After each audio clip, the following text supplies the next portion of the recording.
Hey everyone, welcome back. My name is Bobby. I've been doing daily drawing since 2017, and I just completed 1 month of daily YouTube videos. Here's what I learned. So yeah, it's just been a whirlwind of a month, and there's so much stuff that I've learned, and probably more than what I'm about to share with you in this video, that just can't be contextualized, because this whole thing actually does really mean a lot to me. So flashback to day one, I was pretty sure I wasn't gonna make it through. Like, I had high hopes, right? And then as soon as I started, day 2, day 3, day 4, I started to really realize that, oh god, what did I get myself into? And it seemed like every couple of days I'd be like, maybe I could just do a half a challenge or a quarter of a challenge, just trying to talk myself out of it. But yet here we are on day 31 at the end of July, and we did it. So the first thing that I think of when I try to remember what I've learned in this whole month-long challenge, it's that I am capable of doing a month-long challenge in addition to a daily drawing challenge and everything else.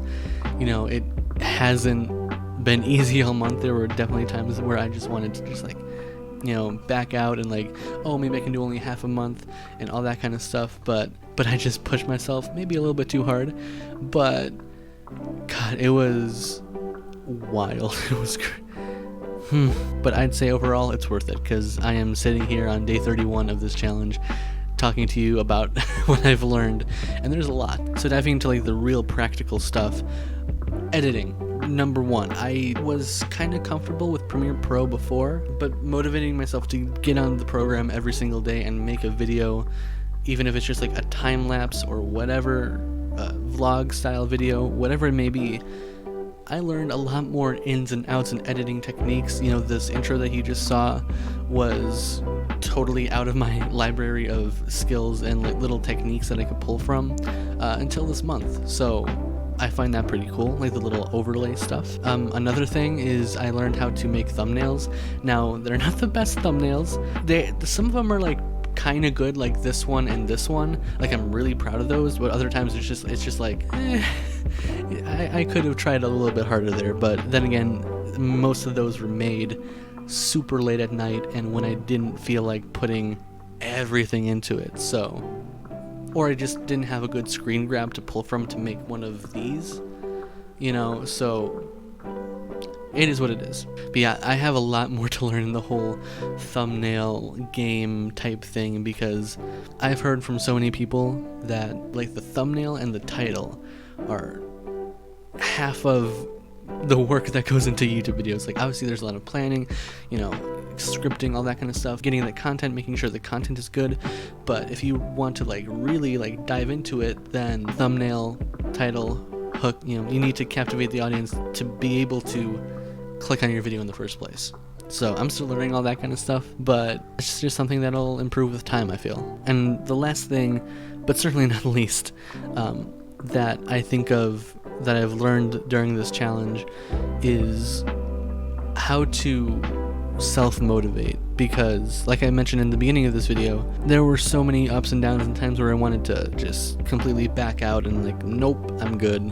This was way more I was thinking it was gonna be. But just like my daily drawing challenge, that felt impossible some days. There were so many drawings in my daily drawing challenge, the first month, 3 months, something, even, I shouldn't even say that, throughout the first year, at least. There were some nights where I would just, start the drawing at 11:55, do a 3-minute sketch, and then post it, and just get it out there. That's kind of what this stuff felt like, but just in video form.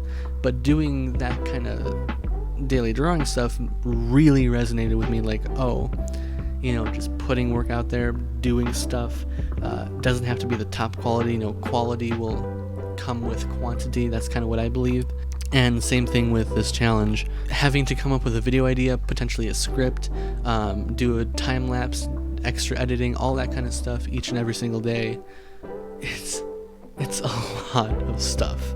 It's a lot of stuff. And what I've also learned is that I can't do everything at once. It's physically not possible for my sanity, for my energy levels, for anything else. My God, like that's just insane. So to put that in perspective, right? A drawing a day, sometimes multiple depending on what I need to post. Spread that out across all the different platforms, cross-promote, whatever, that takes some time. Setting up a store, online business, all that kind of stuff, that's important as well. That's what I was trying to do also every single day. Work on putting together background audio for videos. That was kind of like a one-stop thing, but it still ate into my time. Then on top of that, daily videos and managing everything else in life and like all that. No.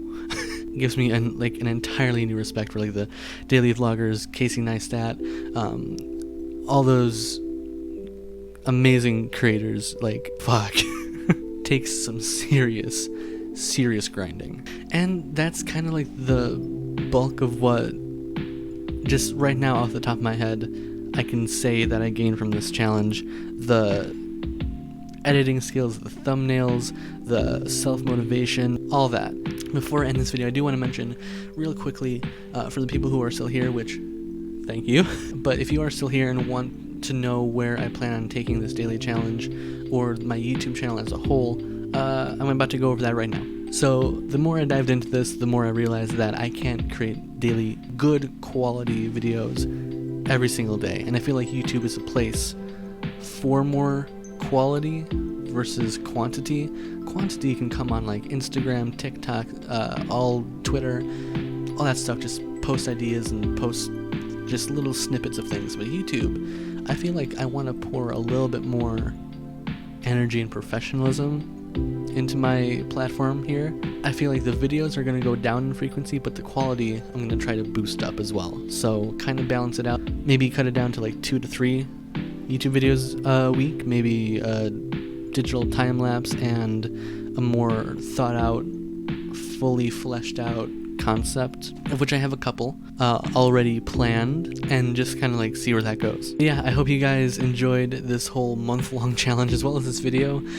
If you want to go back and rewatch all of these different videos that I created just spontaneously this month, just to get the challenge out of the way, the link to that will be down in the description, so you can go and binge that if you so choose. And if you do, thank you. And all my socials and links and all that kind of stuff will be down in the description as well. If you want to go and start a conversation with me off platform, connect, and just chat, use the social part of social media. And since videos aren't going to be coming out as frequently anymore, but they are still going to be coming out just with more quality, if you want to stay up to date, be sure to subscribe. That, in addition to liking it and sharing it with a friend if you thought it was valuable, really helps me out more than you know. And just thank you for being here. Thank you for following this journey if you've been here since day one. I know there's a couple of you. Just this kind of stuff means the world to me. So thank you for watching. Thank you for joining. Stay creative. See you next time.